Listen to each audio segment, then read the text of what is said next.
Hello, everyone, and welcome back to Reading with Bayleaf. And we were reading, just got done with chapter 8 of Gregor the Overlander, and we are approaching officially part 2 of the book. So let me position this a little bit better. All right, there we go. So we are going to start with chapter 9. Looks like it's about 10 or so pages. Actually, less than that. Oh, yeah, it's only like 8 pages. This book's got some short chapters to it. So, okay. Well, without further ado, let's get started. Chapter 9. Gregor watched the water flash under his eyes as he clung to the bat. For a moment, he felt relieved to escape the rats, but the fear of hurtling through the air on a wounded bat quickly overcame him. Boots had her arms clasped so tightly around his neck that he could barely breathe, let alone speak. And what would he say to Marith anyway? Wow, I'm really sorry about that whole thing back on the beach. He had no idea, of course, about the rats. But hadn't the Underlanders tried to warn him? No, they had spoken of danger, but no one had specifically mentioned rats except the cockroaches. Rat bad, one had said. And later they had talked about how much the rats would pay to bargain with Luxa. He and Boots could have been sold to the rats, and then what? He felt nauseous and shut his eyes to block out the churning water. The image of the carnage on the beach filled his head, and he decided the view of the water was better. It turned into blackness as the light faded from the fire. As light faded from the fire diminished. When the light flickered off the waves again, he knew they were nearing Regalia. A group of Underlanders waited on the dock. They whisked the unconscious Perdita and her bleeding bat away. They tried to take Marith on a stretcher, but he brushed them off and insisted on helping to carry his bat inside. Gregor sat on the dock where Marith had shoved him as they landed, wishing he could disappear.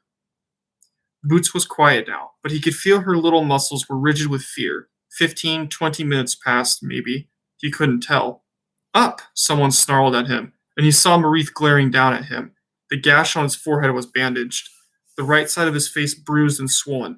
Find your feet, Overlander, Marith barked. Had he actually thought this guy was shy a few hours ago?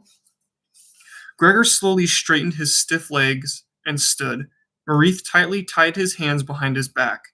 No question about it this time. He was definitely a prisoner. Another guard joined Marith, and they marched Gregor ahead of them. His legs moved numbly. What could they do to him now? He paid no attention to where they were going. He just walked whatever way they had pushed.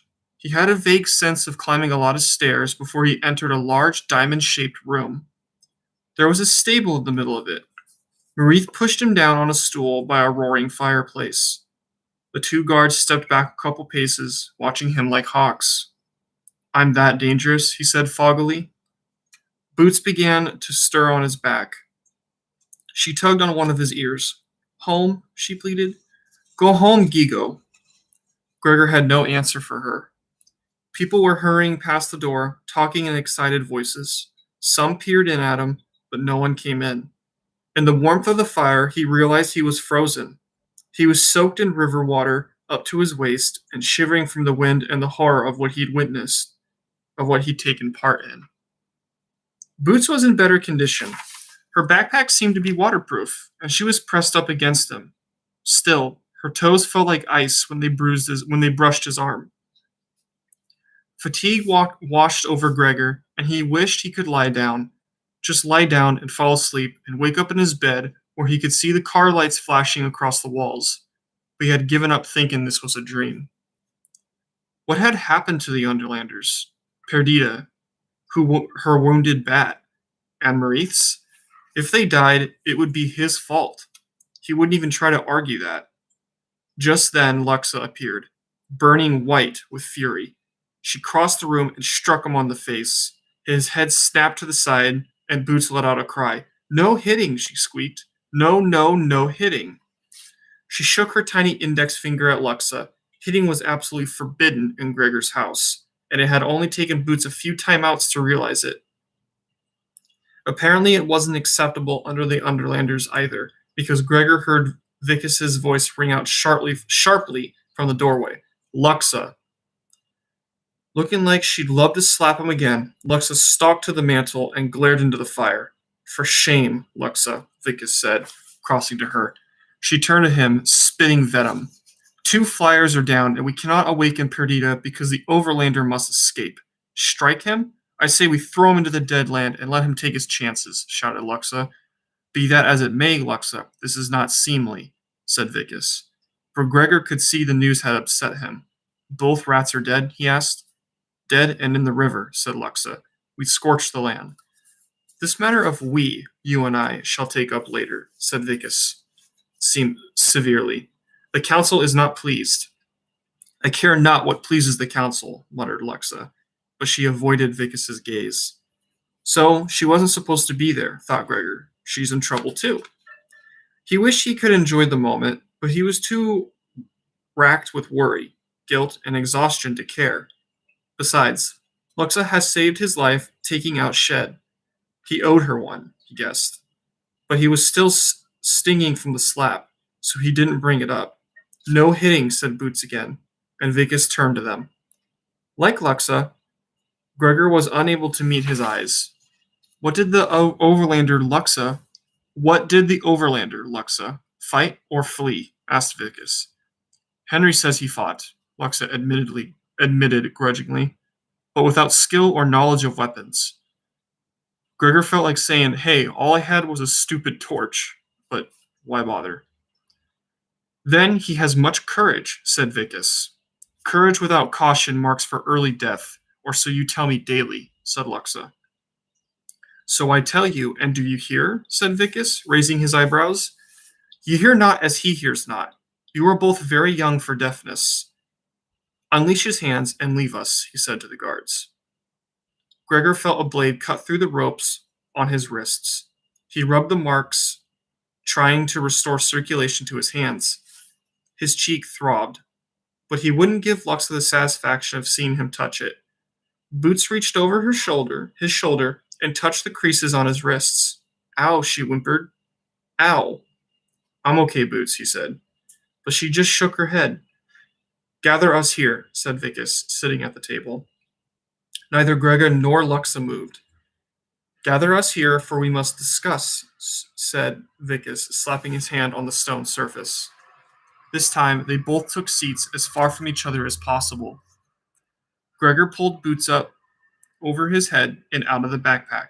She settled on his lap, wrapping Gregor's arm tightly around her and looking at Vicus and Luxa with large, solemn eyes. I guess after tonight, Boots won't think the whole world is her friend, thought Gregor.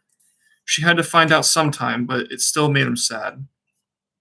Vicus began, Gregor the Overlander, there is much you do not understand. You do not speak, but your face speaks for you. You are worried. You are angered. You believe you are right to flee those who kept you against your will, but feel sorely that we have suffered in your saving. We told you not of the rats, yet Luxa blames you for our losses. We seem to be your enemy, and yet we gave you time. Gregor didn't answer. He thought that pretty much summed things up except for the fact that Luxa had hit him. Vicus read his mind. Luxa should not have struck you, but your fight invited horrible death to those she loved. This is greatly felt by her, as both her parents were killed by rats. Luxa gasped. That is not his affair. She looked so distressed that Gregor almost objected as well. Whatever she'd done to him, this wasn't his business. But I make it so, Luxa, as I have cause to believe that Gregor may himself lack a father, continued Vicus. Now it was Gregor's turn to look shocked. How do you know that? I do not know for sure. I only guess. Tell me, Gregor the Overlander. Recognize you this? Vicus reached into his cloak and pulled something out. It was a metal ring. Several keys dangled from it. But it was the roughly braided loop of red, black, and blue leather that made Gregor's heart stop. He had woven it himself during crafts class at the very same summer camp that Lizzie was at now. You could make 3 things: a bracelet, a bookmark, or a keychain. Gregor had picked the keychain. His father never went anywhere without it. And that will conclude chapter 9. So thank you again for listening. That was a very short chapter, but we have officially hit part 2 called The Quest. And so Gregor's father obviously is probably in the Underland. So, but as we continue going, we will figure out where exactly he's at and how he got there. So, if you're interested in continuing, please look out for the next, obviously the next video is coming out. And if you like this video, thought it was good, I apologize for, again, stumbling. The more that I do this, the more comfortable I'm going to get. This is the first time I've ever really read in front of people. So, yeah. So if you did like this or whatever, please subscribe. Please just leave a like. If you have any feedback, advice, or even books in the future you want me to read beyond this series, then go ahead and type that down in the comment section below. So thank you again for listening to me today, and I will be back shortly with chapter 10. All right. Take care, guys.